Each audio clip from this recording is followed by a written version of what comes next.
What is your name? Was probably one of the first questions you learned when you started studying English. I have to tell you, though, that most native speakers of English would never say this. In English, just like in other languages, it is often more polite to be a little indirect. Of course, the easiest way to avoid asking the question directly is to not ask at all.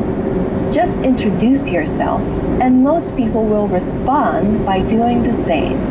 When introducing yourself, simple is nearly always best. Just say, "Hi, I'm Alicia." To show that you want to know the other person's name, just add "and you" at the end. "Hi, I'm Alicia. And you?" "Hi, I'm Alicia. And you?" Just like before, take out my name, Alicia, and put your name in its place. After you say this, the other person will tell you his or her name. Okay, now let's talk about an embarrassing situation that happens to everybody. You have already met this person once before, but you have forgotten their name. The most polite thing to do in this situation is to apologize and ask again. There's a simple way to do this that's also polite. "I'm sorry, what was your name again?" "I'm sorry, what was your name again?" This sentence is very similar to "What's your name?" but it has three important differences. First, we say, "I'm sorry." A small apology can go a long way. After that, we say, "What was your name?" This is just like, "What is your name?"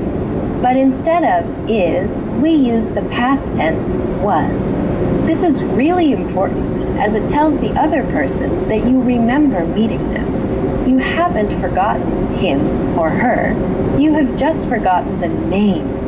This little word makes all the difference. "I'm sorry, what was your name?" Finally, we add again to the end. This is another hint that tells the other person that you remember learning his or her name before, but you just can't recall it right now. "I'm sorry, what was your name again?" This phrase is appropriate for both formal and informal situations. Now it's time for Alicia's advice. In the United States, it's normal to address people by name in conversation more than once. In both formal and informal situations, it's a way to show respect or interest in the other person and can help you make friends. It is also a great way to practice someone's name so you don't forget it. If you are talking to someone named Anne, for example, instead of just, "What do you do for fun?" you could say, "Anne, what do you do for fun?" You can also put the name at the end of the sentence. "What do you do for fun, Anne?" You don't want to say the person's name too often or it will sound a little strange. But if you practice someone's name like this, you won't forget it. And people love to hear their own name. Welcome to EnglishClass101.com's English in 3 minutes, the fastest, easiest, and most fun way to learn English. Hey everyone, I'm Alicia. In this series, we are going to learn some easy ways to ask and answer common questions in English. It's really useful and it only takes 3 minutes. In this lesson, you're going to learn some ways to get in touch with someone after you have met them once already. In a lot of textbooks, you've probably seen the question, "What's your phone number?" What's your phone number? It's a very useful question, but there are two problems with it. First, it can sound a little too direct, especially when talking to members of the opposite sex. And second, people use the phone a lot less these days than they used to. Instead, they prefer to connect by email or on a social network like Facebook. To start, though, a simple variation on "What's your phone number?" that sounds a little less direct is, "Could I get your number?" "Could I get your number?" We start the sentence with could, which softens the request. Next say I, then get, and finally your number, which is short for your phone number. This question is slightly casual, but it can be used in almost any situation. Recently, many people prefer to use email rather than the phone to communicate. Asking someone for his or her email address is also a little less direct than asking for their phone number. Could I get your email address? Could I get your email address? We just took could I get your number and replaced number with email address. It's that simple.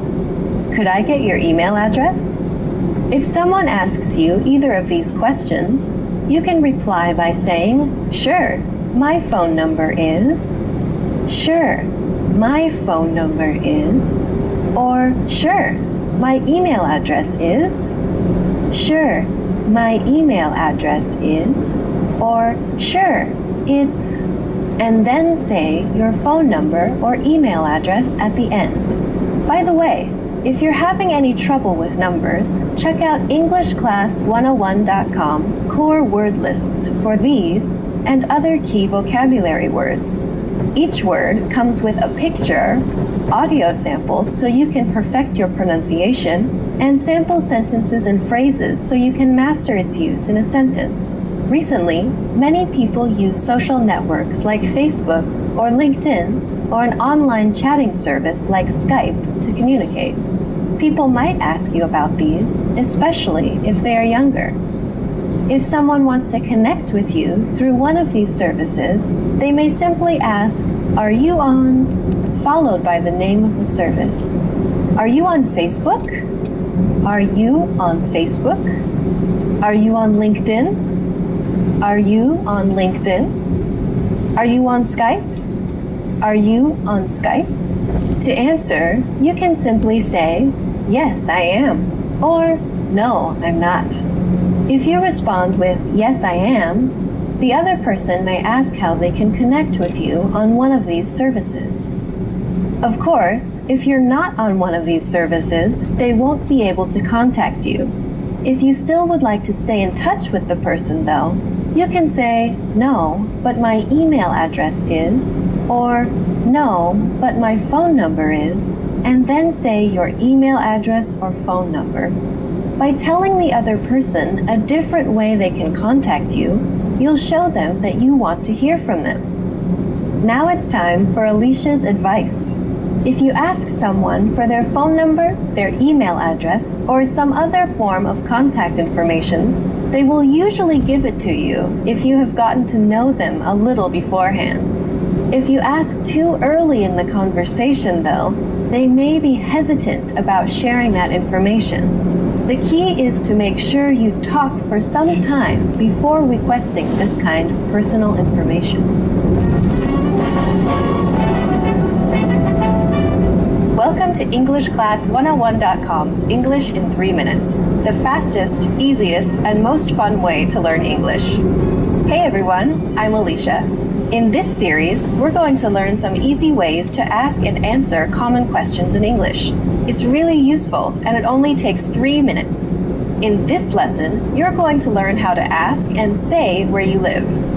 Usually, someone will ask you where you live as a polite question after they've asked you your name, where you're from, and what you do for a living. They'll say, so, where do you live? This is inviting you to keep making conversation. There are lots of ways you could answer this question, but here are some of the most common. You could say, do you know, and then the name of the area you live in. Do you know Twin Pines? Or you could mention a local landmark, like near the library, near the movie theater. You could also answer by telling the person what train line you live on if your city has a train network, or what station is the nearest to your house. On the Green Line, near Central Station. So as you can see, there are lots of possible ways to answer the question, where do you live? Once you've told them, the other person might respond in one of the following ways. Oh yeah, I know it. I live near there. Or maybe, I'm afraid I don't know it. The other person is just being polite by showing interest, so you can reply by saying something like, "Oh, really?" Since the other person is asking you this question to be polite, a good way to continue the conversation is to ask them the same question in return. You can just say, "How about you?" Or, "Where do you live?" Put some stress on the you. Where do you live? Now it's time for Alicia's advice. Asking where someone lives is a way to try to find something you have in common with the person you're talking to. So if you're familiar with the area the other person lives in, make some comments about it. "That's a really nice area," or "The park there is really pretty." Anything is fine, as long as you don't say anything negative that could be taken as offensive, like, "That area has a high crime rate," or "I hear that area is really dangerous." Welcome to EnglishClass101.com's English in 3 minutes, the fastest, easiest, and most fun way to learn English. Hey everyone, I'm Alicia. In this series, we're going to learn some easy ways to ask and answer common questions in English. It's really useful and it only takes 3 minutes. In this lesson, you're going to learn how to ask someone where they went to school or college.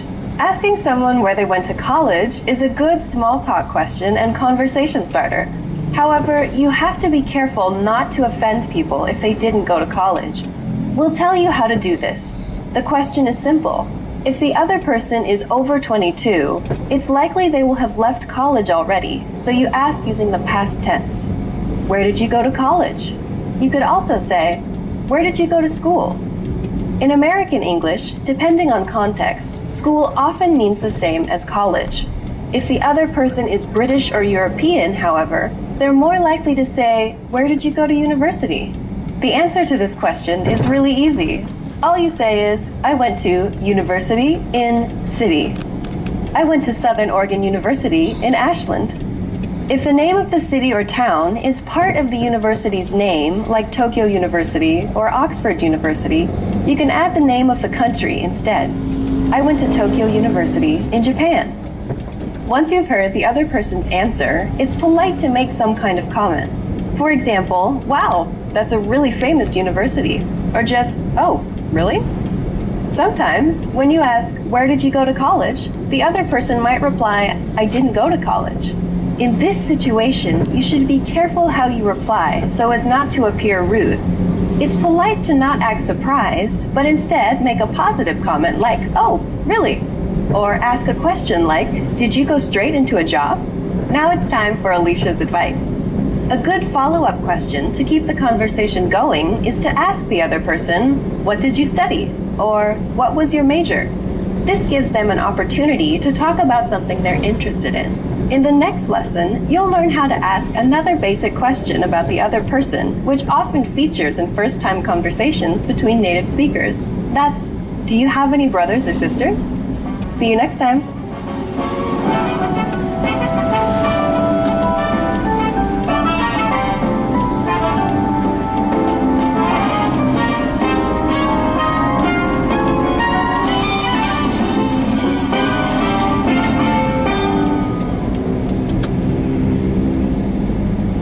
From VOA Learning English, this is the Health and Lifestyle Report. We may not need another study telling us that fruits and vegetables are good for our bodies. But research and studies can help us to understand how foods affect our bodies in good ways and bad. Researchers at the University of Southern California's Keck School of Medicine have found another great reason to eat more fruits and vegetables. They say that potassium-rich foods like sweet potatoes, avocados, spinach, and bananas could help to lower your blood pressure.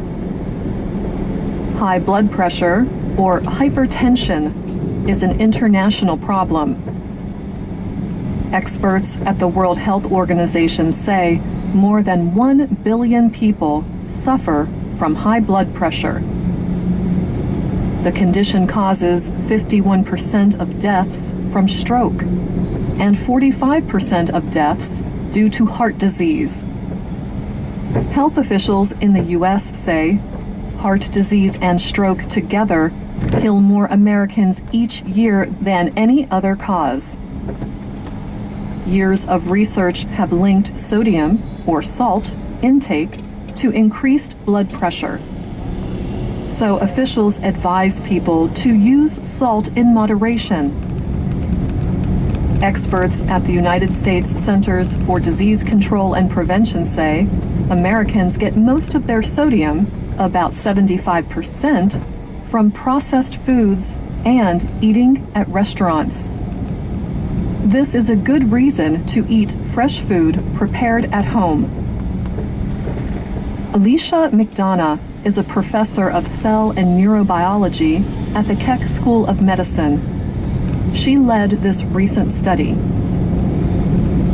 McDonough says that eating less sodium is a well-known way to lower blood pressure. But she also says evidence suggests that eating more potassium may have an equally important effect on hypertension. For her research, she examined studies that looked at the link between potassium and sodium. McDonough found that people who ate more potassium generally had lower blood pressure, unconnected to how much sodium they ate. Her research suggests that the body does create a balance, using sodium to control potassium levels in the blood. When dietary potassium is high, she says, kidneys excrete more salt and water, which increases potassium excretion. This process cleans the kidneys. She explains that as humans evolved, they ate a diet rich in potassium, but low in sodium. This has led us to crave sodium, not potassium. If you eat a typical Western diet, she says, your sodium intake is high and your potassium intake is low. She adds that this greatly increases your chances of developing high blood pressure. McDonough published her study in the April 2017 issue of the American Journal of Physiology, Endocrinology, and Metabolism. Health experts at the CDC agree that eating enough potassium each day can help balance out some of the harmful effects that high sodium intake can have on blood pressure. However, they also say that eating less sodium is important as well. On its website, the CDC lists these fruits and vegetables and other foods as being good sources of potassium. Potato baked with skin. Leafy greens such as cooked beet greens, spinach, and Swiss chard. Bananas. Sweet potato baked in skin. Fruit and vegetable juices such as prune, carrot, pomegranate, tomato, and orange. Acorn squash. Plain non-fat yogurt. Beans and lentils. Soybeans. And some types of fish such as salmon, mackerel, tuna, and halibut. But how much potassium should we eat each day? A 2004 study by the Institute of Medicine shows adults should eat 4.7 grams of potassium a day to lower blood pressure. McDonough says that eating about 60 grams of beans would provide 50% of that. And that's the Health and Lifestyle Report. I'm Anna Mateo. From VOA Learning English, this is the Health and Lifestyle Report. Garlic is one of the most common cooking ingredients around the world. Many dishes in Europe, Africa, Asia, and the Americas use this strong flavored vegetable. Garlic is similar to other bulb-shaped plants, including onions, chives, leeks, and scallions. But garlic is special. For centuries, people have used garlic not only for cooking, but also for medicine. Researchers at the Memorial Sloan Kettering Cancer Center and Cornell University studied the medicinal use of garlic throughout history. They found references to garlic in ancient texts from Egypt, Greece, Rome, China, and India.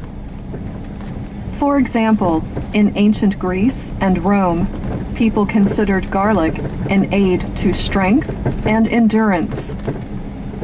The original Olympic athletes in Greece ate garlic to improve their performance.